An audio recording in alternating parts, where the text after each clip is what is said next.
Halo semuanya, perkenalkan nama saya Vanessa. Jadi pada hari ini saya akan membuat suatu video analisis mengenai suatu film untuk ujian akhir semester dari mata kuliah The Past. Nah, film yang akan saya bahas dan saya analisis adalah My Sister's Keeper. My Sister's Keeper adalah sebuah film yang menceritakan tentang perjuangan suami istri yaitu Sarah dan Brian dalam menyelamatkan anak sulungnya yaitu Kate yang menderita penyakit leukemia sejak kecil. Mereka tidak memiliki pilihan lain selain memiliki seorang anak lagi yang diberi nama Anna. Sejak kecil Anna sudah selalu berkorban bertindak sebagai pendonor maupun pahlawan bagi Kate. Ini banyak sekali konflik yang terjadi dalam keluarga tersebut. Ada beberapa permasalahan yang penting. Yang pertama itu adanya tekanan yang terjadi pada sang ibu yaitu Sarah dalam menghadapi kenyataan bahwa Kate sangat sulit untuk sembuh dan Kate yang tidak memiliki semangat hidup lagi. Yang kedua adalah ketika hubungan antara orang tua dan anak yaitu antara Sarah dan Brian dan Anna menjadi semakin jauh. Nah, ketiga adalah ketika Anna mengajukan hak emansipasi atas tubuhnya, ia mencari seorang pengacara untuk melaporkan orang tuanya. Karakter pertama yang saya akan bahas adalah karakter Sarah. Ia merupakan ibu dari Jess, Kate, dan Anna, dan ia merupakan istri dari Brian. Sarah adalah seorang penyayang, ceria, dan pekerja keras, terbukti dari bagaimana cara ia menyayangi keluarganya dan merawat Kate. Lalu ia juga merupakan seorang dominan dan egois, terlihat dari bagaimana ia selalu mengambil keputusan di dalam setiap kejadian tanpa mendiskusikannya terlebih dahulu dengan keluarga terdekatnya maupun dengan anak-anaknya. Lalu tujuan hidup yang saya bisa lihat dari karakter dan dari psikologis dari Sarah adalah bahwa ia mendedikasikan hidupnya untuk keselamatan dari Kate. Ia akan melakukan apapun agar Kate dapat bertahan hidup.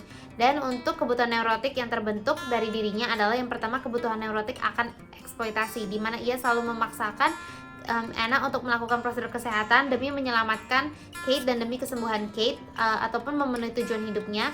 Dan yang kedua adalah kebutuhan neurotik akan ambisi, di mana ia selalu takut gagal dalam menyelamatkan Kate, maka dari itu ia rela mengorbankan dirinya, waktunya, dan orang-orang di sekitarnya. Lalu kalau misalnya kita lihat dari karakter kedua yaitu Anna, ia merupakan anak yang periang, ia merupakan anak yang ceria. Ia sebenarnya memiliki rasa insecure yang sangat tinggi atas kelahirannya, tetapi ia jarang terbuka akan hal itu pada orang tuanya. Ia juga sangat menjaga jarak terhadap orang tuanya karena orang tuanya sudah sangat sibuk dengan pekerjaan masing-masing. Nah, tujuan hidup dari Anna adalah ia ingin hidup bebas, ia ingin hidup atas keputusannya sendiri, mengambil berbagai langkah dalam kehidupannya dengan berani dan percaya diri. Dari kebutuhan neurotik yang saya dapat lihat adalah pertama kebutuhan neurotik akan kasih sayang. Ia selalu takut bahwa orang tuanya tidak akan menyayanginya, maka dari itu ia akan melakukan apapun agar tindakan ia dapat dilihat oleh orang tuanya atau disadari oleh orang tuanya. Lalu yang kedua adalah kebutuhan neurotik akan ruang diri. Jadi ia selalu berusaha untuk melakukan apapun secara sendiri. Ia tidak pernah bergantung pada orang tuanya karena ia tahu bahwa orang tuanya sudah memiliki pekerjaan masing-masing yang sudah menyita waktu mereka, sehingga ia berusaha untuk mandiri dan belajar untuk hidup sendiri. Dari pohon keluarga Sarah dan Brian kita bisa melihat bahwa mereka memiliki 3 orang anak yaitu Kate, Jess, dan Anna. Mereka merupakan keluarga yang harmonis, saling menyayangi, dan sangat kompak. Lalu juga diceritakan bahwa sebenarnya keluarga Brian cukup berada, hanya saja mereka menjauhkan diri dari keluarga inti Brian. Dan di sini juga diceritakan bahwa keluarga Sarah sangat suportif akan Sarah dan ia memiliki seorang adik yang sangat suportif akan dirinya, dimana sang adik selalu berusaha untuk mendukung Sarah. Ia bahkan membantu untuk merawat anak-anak Sarah jika Sarah sudah sibuk untuk merawat Kate. Nah, kita juga bisa melihat bahwa di sini akan dibahas lebih dalam mengenai psychological Erik Erikson, dimana kalau misalnya Sarah itu sudah di tingkatan ke-6 yaitu tingkatan intimacy dan vs isolation. Jadi di sini fokus pada bagaimana Sarah membentuk suatu keluarga yang intim, yang hangat. Di sini mungkin bisa kita lihat bahwa mungkin Sarah itu tumbuh dalam keluarga yang sangat harmonis, yang bisa memberikan ia contoh bagaimana harusnya sebuah keluarga itu terbentuk. Harusnya keluarga itu terbentuk secara harmonis, saling dekat satu sama lain, saling menyayangi, saling peduli satu sama lain. Nah, di sini saya melihat bahwa Sarah berhasil membentuk keluarga yang seperti itu. Hanya saja mungkin memang ada batu-batu dan kerikil kecil yang harus diperhatikan, dan mungkin memang tidak terlihat karena fokusnya adalah merawat Kate. Lalu kalau misalnya kita lihat dari psychological Erik Erikson pada karakter Anna, ia berada di tingkatan keempat, dimana kalau tingkatan keempat itu lebih ke industry vs inferiority. Di sini pada saat dia usia 0 sampai 18 bulan sebenarnya dia sudah menimbulkan mistrust pada sang ibu karena ibunya merawat dia secara inkonsisten. Ibunya terlalu sibuk merawat Kate sehingga jarang memperhatikan ia, sehingga ia tumbuh atas rasa ketidakpercayaan dan ia memiliki rasa insecure yang tinggi juga. Nah, di sini juga bisa dilihat bagaimana ia tidak terbuka pada orang tuanya, banyak sekali rahasia yang ia simpan sendiri. Setelah kita membahas psikologi Erik Erikson, saya akan membahas defense mechanism yang terbentuk dari kedua karakter tersebut. Untuk Sarah, kita bisa melihat bahwa defense mechanism yang terbentuk adalah yang pertama denial. Ia selalu berusaha menyangkal fakta bahwa Kate sudah lelah dalam bertahan hidup.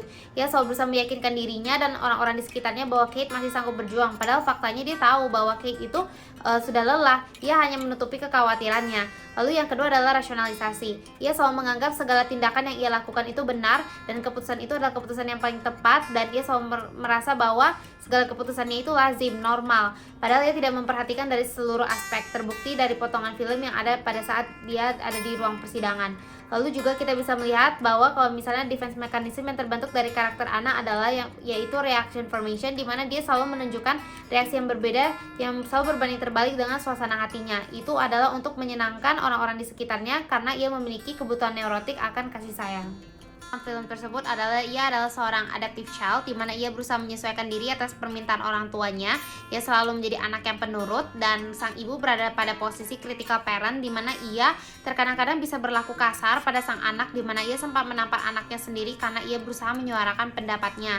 Lalu suatu hari Anna berubah dari adaptive child menjadi nature free child, di mana ia lebih spontan, ia lebih berani menyuarakan pendapatnya. Hal ini yang menyebabkan sering terjadinya konflik karena adanya transaksi silang. Kita memperhatikan bahwa komunikasi antara sang ibu dan sang anak tidak baik. Hubungan mereka agak menjauh, agak renggang, komunikasinya tidak lancar. Nah, kita harus memilih terapi yang paling tepat untuk memperbaiki hubungan mereka. Nah, pilihan terapi ini harus sesuai, karena kalau tidak malah akan menimbulkan masalah yang lebih parah dibandingkan sebelumnya. Dari 3 terapi yang ada, yaitu emotional intelligence, interpersonal relationship, dan cognitive based terapi, saya akan memilih interpersonal relationship sebagai terapi yang paling tepat untuk memperbaiki hubungan antara sang ibu dan sang anak, karena kita harus memperbaiki hubungan komunikasi mereka terlebih dahulu sebelum kita mencapai tingkatan yang lebih jauh. Nah, kita harus meyakinkan bahwa mereka harus memiliki komunikasi yang baik agar segala hal ataupun segala permasalahan dapat diselesaikan secara baik-baik. Nah, awalnya posisi sang ibu dan sang anak itu seperti dimana Sarah itu oke keadaannya, tetapi Anna itu tidak oke, sehingga sang anak tidak memiliki power. Ia jarang bergaul, ia tidak berani menyuarakan pendapatnya. Tetapi ketika ia sudah berubah menjadi adaptive child, atau perannya sudah berubah, posisinya menjadi dia tidak oke sebenarnya, dan ibunya juga sebenarnya tidak oke. Nah, ia lebih tidak percaya lagi pada sang ibu, ia lebih menjauh dan ia menghindari sang ibu. Nah, di fase seperti ini, kedua subjek harus meningkatkan komunikasi satu sama lain. Sang ibu harus menyadarkan diri atas perannya, di mana ia harus berubah dari critical parent menjadi nurturing parent. Menurut saya dia bisa mengikuti konseling orang tua atau pergi ke psikolog untuk membicarakan masalah-masalahnya. Ia harus jauh lebih terbuka pada dirinya sendiri, jangan menekan dirinya kembali. Terus dia juga harus lebih baik berkomunikasi dengan orang di sekitarnya, meminta pendapat mungkin dari suaminya, dari keluarganya, atau dari teman-temannya. Ia butuh support, mungkin dia bisa mengikuti psychological support di komunitas-komunitas tertentu. Lalu ketika ia sudah meminta pendapat dan ia sudah mulai sadar dan introspeksi diri, ia juga harus memperbaiki komunikasi dengan anaknya. Jadi Anna juga memiliki peran yang penting untuk jujur pada dirinya sendiri, harus memiliki rasa percaya diri, harus berani menyuarakan pendapatnya dengan cara yang lebih baik. Nah, ia juga harus memiliki rasa keterbukaan dan berusaha untuk mendekatkan diri pada ibunya. Jadi dengan ketika ia sudah lebih terbuka, percaya diri, dan jujur pada ibunya, maka saya rasa segala hal dapat dibicarakan dengan baik-baik, segala tindakan dapat diperhitungkan dan dipertimbangkan terlebih dahulu sebelum hal yang tidak diinginkan terjadi. Di dalam kasus ini kan dia tidak terlalu mempertimbangkan berbagai hal sehingga ia langsung melaporkan orang tuanya. Harusnya ia diskusi dulu. Tetapi untuk saat ini kita harus menyarankan pada Anna untuk lebih terbuka pada orang tuanya, lebih percaya, dan sang ibu harus berani menerima pendapat sang Anna dan mendiskusikannya dengan baik. Jadi komunikasi mereka bisa lancar. Nah, ketika kedua komunikasi sudah lancar, mereka juga harus mengidentifikasi peran yang sesuai agar peran yang mereka pakai itu tidak keliru, sehingga keluarga bisa kembali harmonis, solid, dan baik. Nah, menurut saya itu adalah analisis dari psikologi dan tindakan dari kedua karakter. Mohon maaf bila ada salah kata. Terima kasih.